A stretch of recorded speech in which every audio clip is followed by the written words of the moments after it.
Today, we're talking about Josie Arlington, the infamous Madam of Storyville, and the persistent legend of her flaming tomb. This is Hold My Sweet Tea.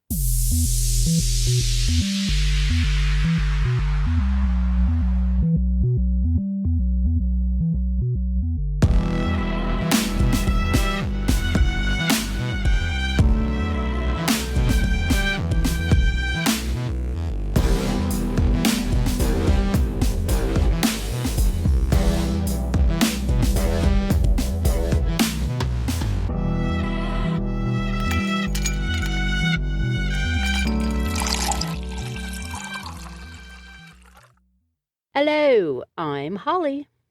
And I'm Pearl. And did you see that the comedian Matt Rife bought?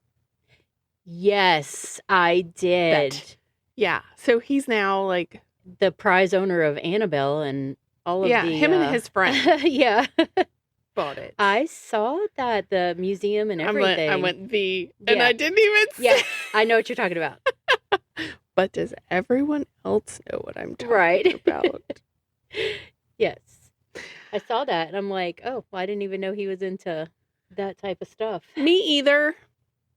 Mm-hmm. He always jokes about like the sheer amount of like African American friends he has. Right. And all that. And so I thought it was funny because I was like, y'all excuse me for a moment because I just was like, there's no way any of your friends want to come there. Right. There's a I know my son is mixed and he's like I don't get it. Right, I don't get it at all. There's this thing on YouTube. It's called it's white guy has his black friends do white things. Black guy has his white guy friend do black things. Yeah. And it's hilarious. And the white guy took them to this haunted thing. It was the most funny thing. They're worried about nope. They're worried about bricks and stuff. And he's like, what are you gonna do with the brick? But that's like Aiden always says that. I'm gonna run. Yep. I'm not even gonna be here. I'm gone. Right.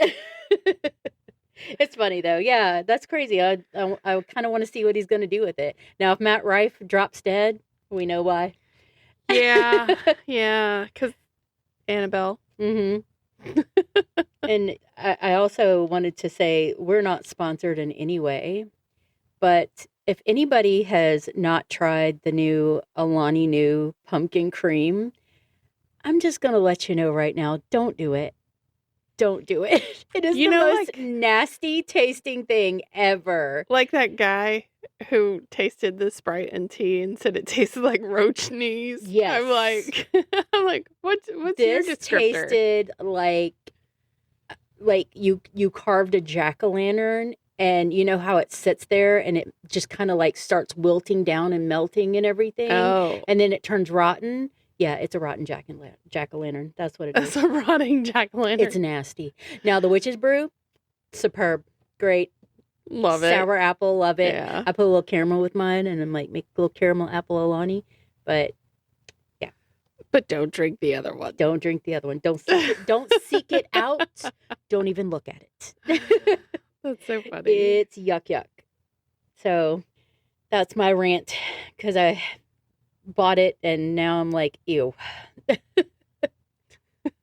spent money on it. I want my money back. I want a refund for my rotten pumpkin. Right. It was gross. So we are doing what?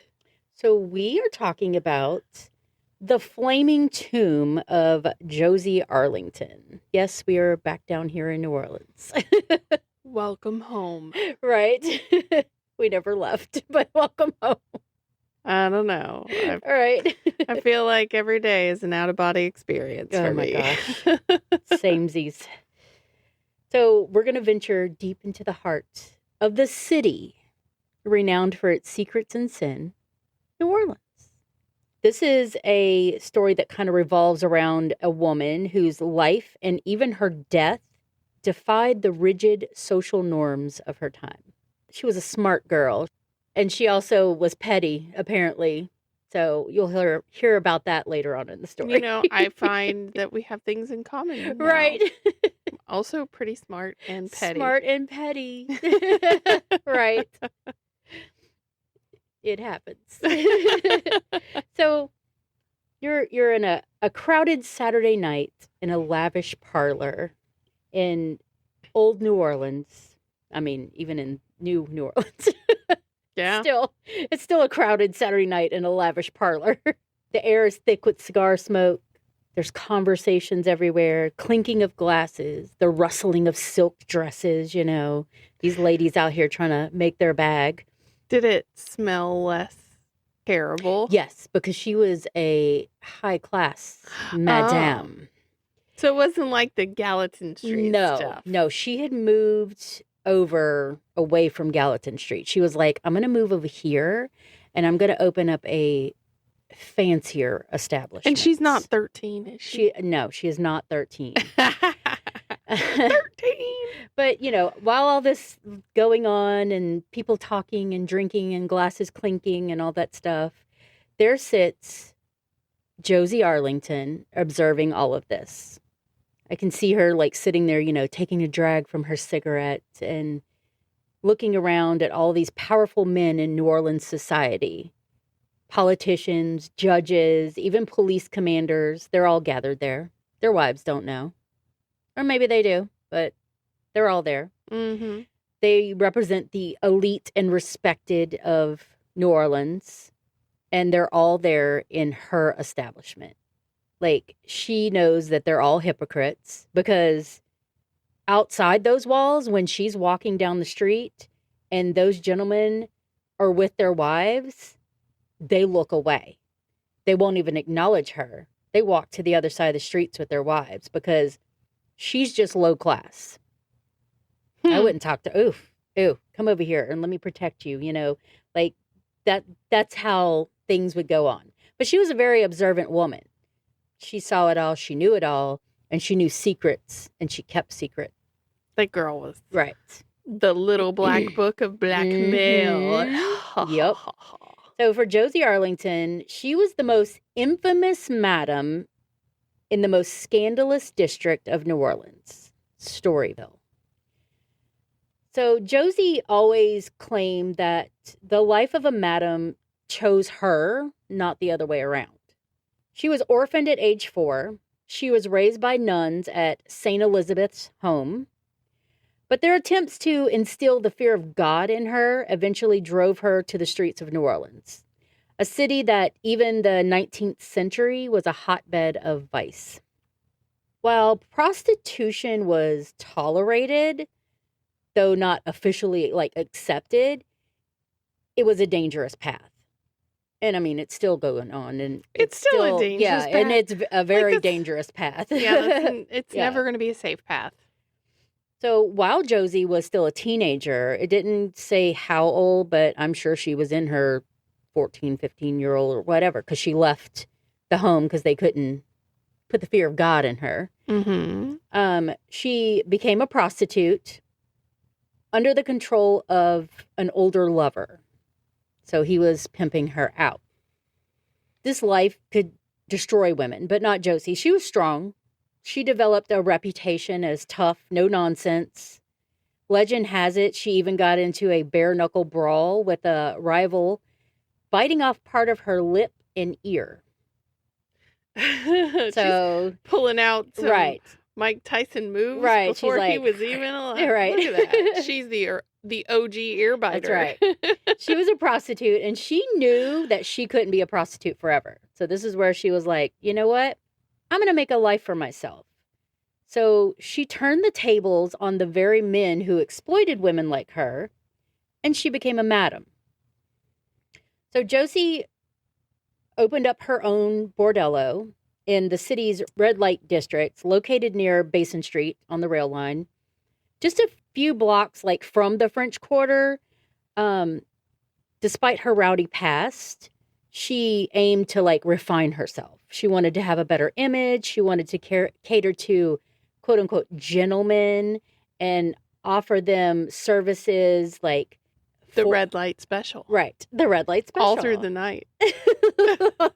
Exactly. She had all those specials. But, there were gentlemen that would come there that would like foreign girls and different types. So she would offer this. So it was kind of like a menu, like, here's a menu of what we have. Choose from it. It's going to be a great experience. These girls will do whatever you like. Mm-hmm. So her establishment quickly became successful because it wasn't the dirty, dingy, yuck stuff of down the road. So she is just basically a female pimp at this point. Okay. Yeah. So in 1897, the city of New Orleans made a move that would change Josie's fortune forever.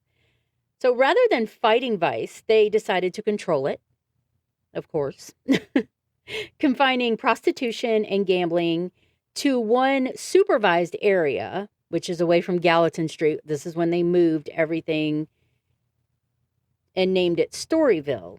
So this was the very district where Josie had already set up shop.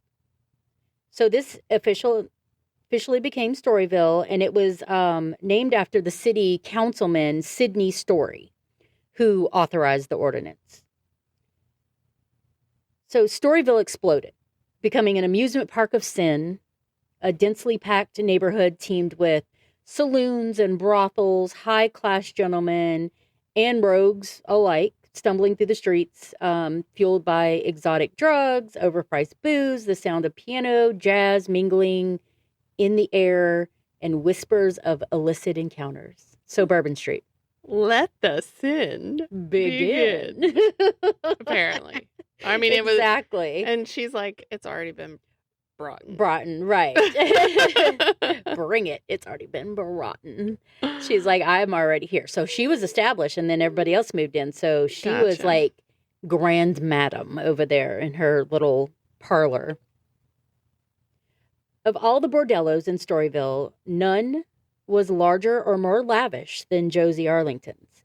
Beautiful women, often in exotic European lingerie, waited in her grand parlor for the most powerful men in New Orleans to walk through the doors. But while Josie reveled in her status within Storyville, she faced a harsh reality outside of its boundaries. And that's what I was talking about.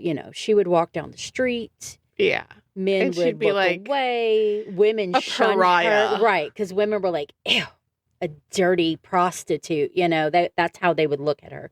The elite. So even after she bought a mansion in one of New Orleans' most affluent neighborhoods, she remained an outcast in high society women. She could hear their whispers, their giggles behind her back. But I wonder how many of those ladies knew that their husbands visited her on weekends. Yeah, that's what I was going to say. I would have been like, Right. You understand that your money's paying for her house. Right. Your money's paying for that. Like, Yeah. you bought that. You bought that for her, and you don't even know. But, like, her bitterness would fester because she would only be known as trash and not anything else. So, years later, Josie's health started declining, and she had amassed, like, an immense fortune. She began to look at the money like this, it's kind of meaningless. Right. I have all this money. I have all this She has stuff, so much, she can't possibly use it all. And she really can't socialize with any of the elites because they look down on her. So she became fixated on her approaching death, seeing it as her last opportunity to defy those who had shunned her. Mm. So Josie Arlington shopped New Orleans one more time. She purchased a plot in Metairie Cemetery, the most expensive and fashionable. This is the way we describe these cemeteries here because they are very fashionable. Some of these tombs are elaborate. Yeah, they're amazing. Yeah, honestly. So it was in one of the most fashionable graveyards in town, and this is where Anne Rice is buried. So, still the elite, and this is where we're going to go visit. Yeah. We've been through all these graveyards, but we're going to take some pictures and we'll get some pictures of Josie's tomb and stuff and put up. So the high society women, mortified. A dirty, low-life prostitute buried among their esteemed loved ones. This was unthinkable. But there was nothing they could do. Metairie Cemetery, even today, it's very impressive. Money talks, Yeah. baby. And it's a maze in there. Like there's little twists and turns and streets, giant like mausoleums, monuments, just names of powerful, well-known figures in there. So Josie knew she needed something special, though. So she commissioned an architect to design a tomb unlike any other. I was like, could it be a middle finger? No, it's not. That's what she'd like it That's to what be. she But would have she's liked like, it to be, yeah. right? Fuck you. So the monument was made of a striking red granite, just to make sure the red light district stayed relevant. Right. Topped with 2 prominent flaming urns, and a statue of a young woman bearing a wreath stood on the stairwell, her hand resting on the bronze door that led to Josie's final resting place. The tomb cost Josie a fortune, but the sheer aggravation it caused to the high society ladies was worth every penny in her eyes. Yeah, I bet so. That's the petty part. I was like, yes, girl, let's do that. Petty in death. Yep. So Josie passed away at the age of 50. A few years later, after she passed away, Storyville was shut down by the U.S. Navy because the impact on young sailors stationed in New Orleans, it was just becoming too much, They was all needing shots in the butt. Right. They were all getting the STDs. And the brothels and the bars were leveled to build a housing project. And today there's no physical sign that Storyville ever existed, which is sad. I mean, it's history, but still, some believe that Josie Arlington wasn't quite ready to leave the stage. So in the years after her burial, rumors began to spread about strange occurrences at her grave. Curious people claimed to see that the urns on top of the tomb would burst into flames before their eyes. Others reported an eerie red glow emanating from the tomb at night, as if the granite walls were burning like hot coals. Oh. I was like, that's really cool. And then Josie's grave, it earned the nickname the Flaming Tomb, because a lot of people seen it. It wasn't just like one or two. It became a thing. Like, people were like, whoa, I saw that too. So like I said, the symbolism of the red light on Josie's tomb was certainly not lost on the locals. Another popular rumor was that the statue of the young girl would bang on the door of Josie's tomb trying to get in. But Josie would never answer. So this was a chilling nod to her claim that no girl had ever lost their virginity at the Arlington. So she had seasoned prostitutes and women. But the reports didn't stop there. 2 gravediggers even swore they saw the female statue walk away from her post and wander aimlessly among the graves before vanishing. Ooh. Right? She was truly the ghost of Josie, still unable to find acceptance within the high society world that she desperately craved. So she was still like, I hate it here. I want to get out of this cemetery now. But as these stories spread, Metairie Cemetery became overrun with visitors eager to witness the strange phenomenon. Families of those buried surrounding the graves were horrified at the thought of their loved ones' resting places being trampled on by curious crowds. So the cemetery made a decision. Josie's remains were quietly removed and reburied in an unknown location. The Flaming Tomb was sold to another owner, coincidentally, with the same initials, J.A. And yes, people do sell their tombs to other people. It's crazy because you're like, oh, people are buried there. Oh, I'll sell you a spot in there, Mm-hmm. They're cities of the dead. They're large. They have a lot of space in them. So, if you ever find yourself down here in New Orleans, you can still visit Josie's old tomb in the Metairie Cemetery. It's at 5100 Pontchartrain Boulevard. The cemetery itself is at like 150 acres. It's huge. It was built on the old racetrack. It's like right off Interstate 10 when you drive by. So if y'all are coming down this way, you'll see it. It's huge. You'll be like, whoa. Can't miss it. You really cannot miss it. Like every time I drive by, I'm like, that's a huge cemetery. Mm-hmm. It like easily takes you like a day or two to get through it. It's that big. But, you know, the legend of the flaming tomb, it still persists. Like the truth behind some of the more dramatic elements is often more mundane. You know, her remains were indeed removed, not solely because of the influx of visitors, but also because her family after death squandered her fortune, of course, and had earned and could no longer afford the lavish tomb. I'm like, did they rent it? That was me. I'm like, what do you mean? Or do they have to, in that cemetery, do they have to pay for upkeep? I don't know. Because I know, like, when you have a tomb... That's weird. You have spaces in it. So is it something that you're still, like, paying? How are they still paying? I don't understand that. Yeah, like, I would imagine you pay to be buried, period. Right. That's like it. You buy that little plot of land to be buried, but maybe I don't know. Like I said, maybe it's like a fee because other people can be buried in there. So you owe, like, that little plot of land in that cemetery you still have to pay for. Like you're renting it? Yeah. But then what about the people who have no family and are gone? Are they just going to discard their remains? Like, that doesn't make sense. It was a weird thing. When I was reading it, I was like, that does not make sense. But I was like, did they sell her spot? Because maybe they spent all their money That's and they what couldn't I'm afford thinking. to live. Like, they couldn't afford their lives, so they just That's sold. what I'm thinking. So they ended up selling it just to have her moved so they would make money off of it. Yeah. Yeah. But even if she didn't find the exception she desired in life, I would think that Josie would, be pleased to know that her name, like Storyville itself, has passed into history, the history of New Orleans. Yeah.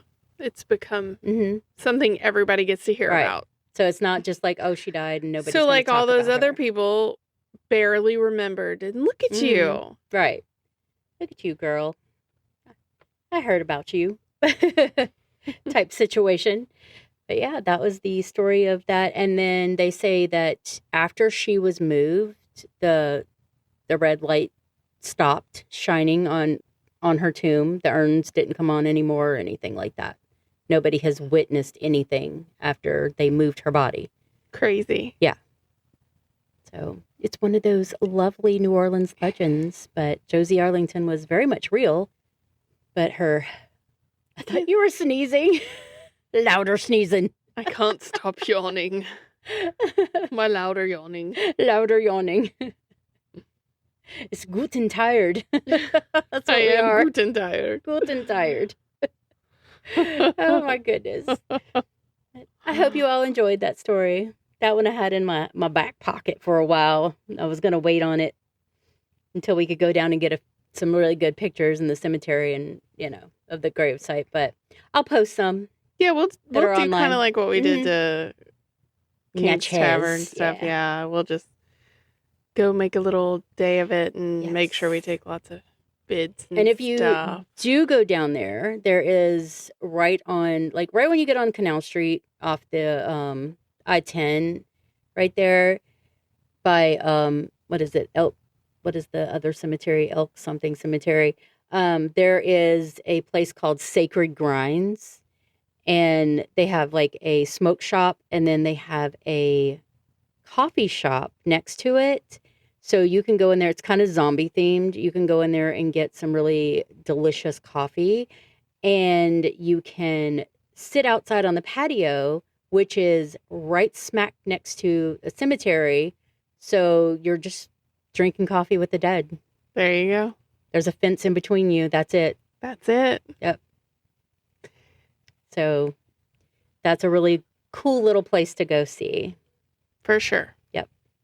Again, not affiliated with us or sponsored, but it's a cool spot. Yeah. Nobody pays us to say nice things about them. But if you want to We'll do it. give us a little bit, we will definitely do it. And also, you can buy us a coffee at our Buy Me a Coffee, Hold My Sweet Tea little website. Yeah. And the merch. Yep, we got merch. If anybody would like some, it's on Printify. Hold My Sweet Tea. Like, come on, y'all. Yeah. Somebody's got to love us enough. I know. I'm just like, we'd like to get new microphones. Please help. Yeah. I feel like I'm standing on the corner right now with my little cardboard sign. And, Right. And people are going by like, get a job. I just need new microphones. I have a job. I have a job, but I can't afford new microphones. Like, I pay monthly for this. Right. As it is. But yeah. Mm-hmm. Our theme music is by Patty Salzetta, who probably has better microphones than we do. Oh, I'm sure. Be like, Patty, do you have any old microphones you'd like to sell us? That are still good microphones. That are still good microphones.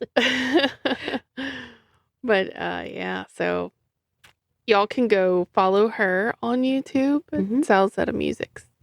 Got a Salzetta Music Facebook page. And the Wonderkind Band, WUNDR. I'm so sleepy. I know. And if you guys are planning a trip to come to New Orleans, fall is great to come down here because it's a little cooler. Yeah. It's not as horrific as July and August. But take pictures. Message us. Send us pictures. Yeah. Send us messages. We want to see. We'll tell you like some cool places to go and visit and all that jazz. And jazz. Sure. And there is jazz.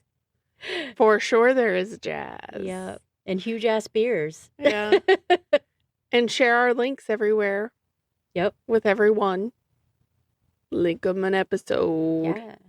If all of our listeners shared with like 2 people, woo, that'd lovely. Yeah. That'd be huge. Absolutely. And you can email us steeped@holdmysweettea.com. Absolutely, you can. Send us something. Yeah. Say, what up? What up, y'all? But Hold My Sweet Tea is a Drunken Bee production. Bzz. That was the saddest bee I've ever heard. Your buzz is out of buzz. I need new batteries. Right.